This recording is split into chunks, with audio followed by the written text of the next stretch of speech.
got a war story to tell today. But let's go back first. My dad died very young. He broke his back very young, younger than me. He broke his back uh, just after I was born. It was at the point where my mom was. Actually, it was just after my sister was born, sorry. But my dad broke his back when he was 21. And by the time he was 45, he was taking so many medications. He had so many problems with his stomach. Uh, he died from the opioid use causing an intestinal, uh, gastrointestinal hemorrhage. So, here's where it gets interesting. I've talked with all of my doctors, talked with my friend who's a doctor, and everyone is in agreement on one certain thing here. See, on Friday it will be my anniversary. 4 weeks without opioids. Now, here's the kicker. On week 3, it started getting bad. I was getting the shakes. It was getting cold, running temperatures.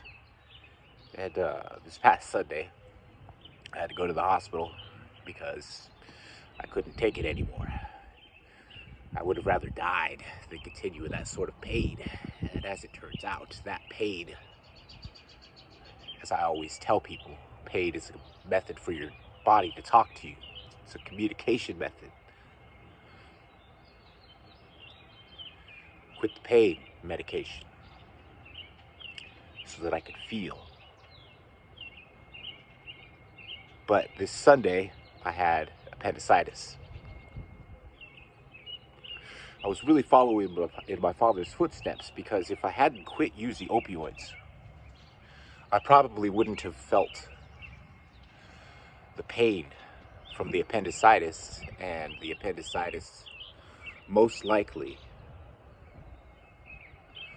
would have burst, not been caught in time, and killed me.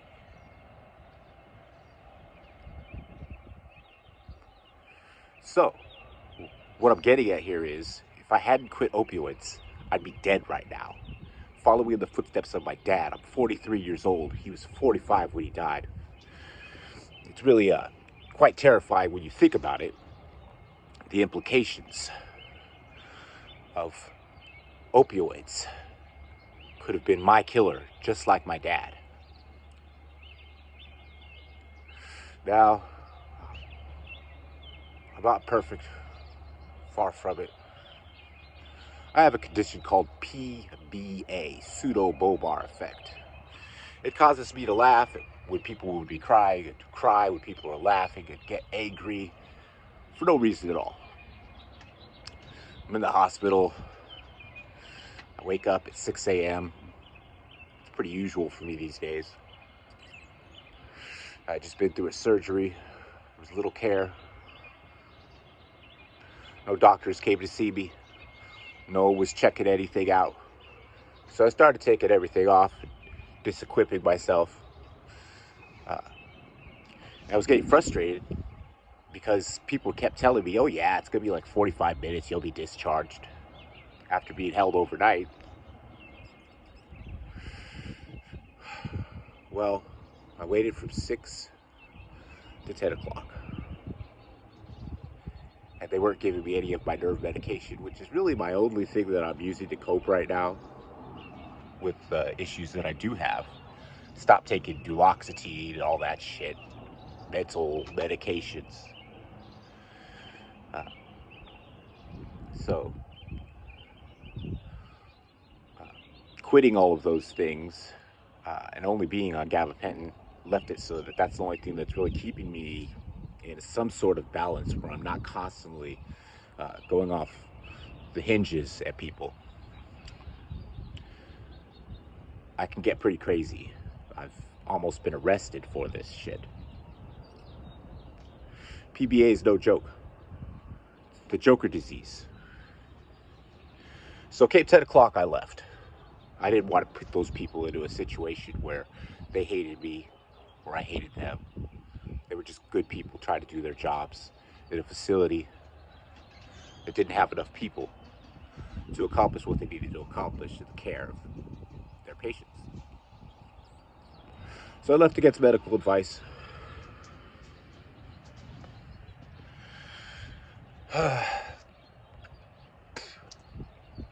I know, not smart, but when you know yourself, you know when you need to leave a bad situation.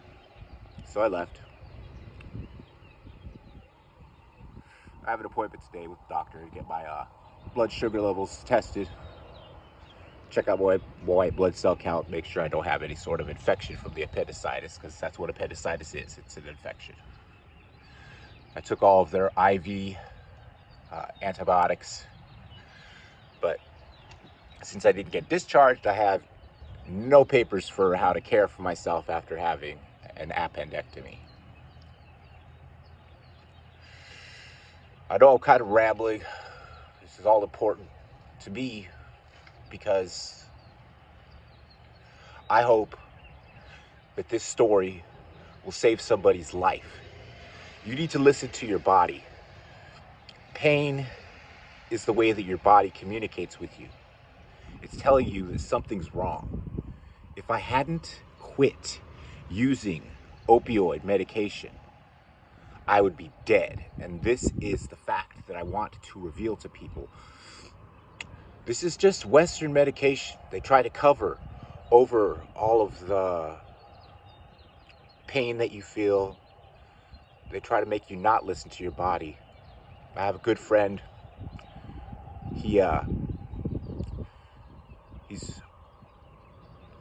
His whole family is from Sri Lanka, and therefore they have thousands of years of history. He advised me what I should be doing for my diet, so I'm in a pretty good spot right now.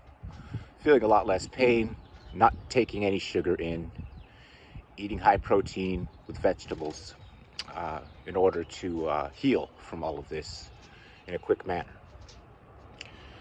Don't get caught up in Western medication telling you what to do with your body, because they don't know what to do with your body. I went to my paid doctor. After telling my story, she said, "So where do you want me to send your opioid medication?" Because I had a pharmacy that failed. Anyway, seems she didn't get the point. I'm not going to go through withdrawal again, and I'm not going to keep fucking around with the same opioid medication constantly picking back up, picking back up from week to week is what it turned into. Don't be like me. Don't walk out of hospitals against medical advice. You might not have the resources I have. I have a little money. Not much. Just enough.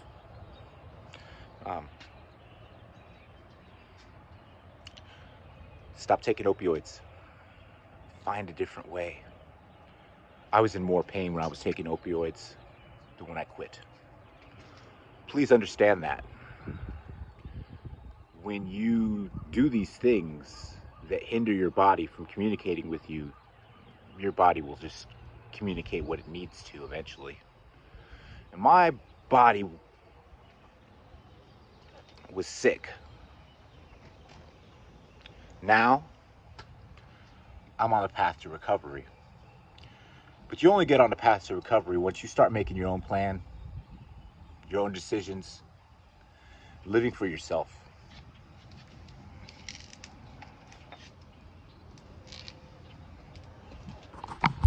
Stop it. Western medicine is way different from Eastern healing. You hear me? Western medicine versus Eastern healing. Because the Eastern Eastern medicine is thousands of years old. Western medicine just barely got started up 200 years ago. And that's being generous because we've only started making strides in the past 100 years that people feel have prolonged their life. But as we watch everybody's life expectancy cut down, let's take a let's take into account that historically, when people were looking at the life expectancy of people, uh, things that we don't consider these days is that we have a huge infant mortality rate, and people are dying young, and people have always died young. It's just that there's not a high percentage of the population that makes it into their 80s, you know? A lot of people die in their 40s and 50s.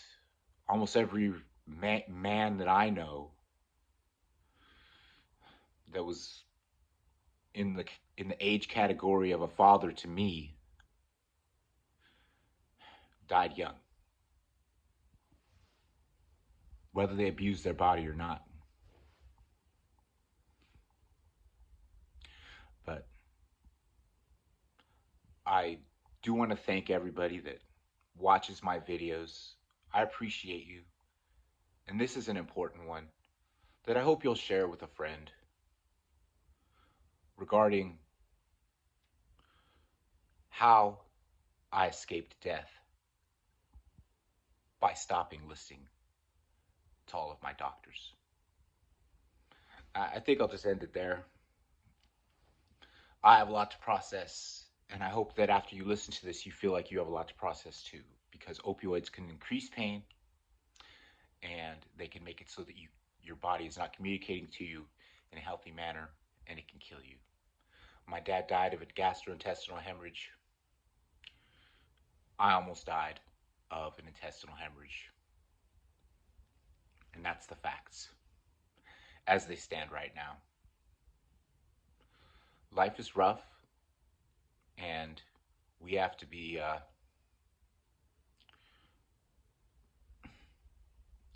we have to think on our feet pretty quickly in order to survive sometimes.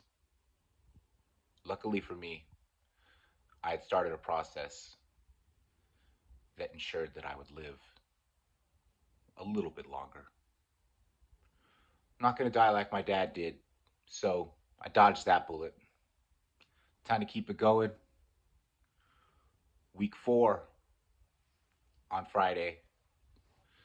So, anyway, thank you all for your support, prayers, and love. It all means a lot, and it's coming from a lot of people, and I won't forget it. Thank you.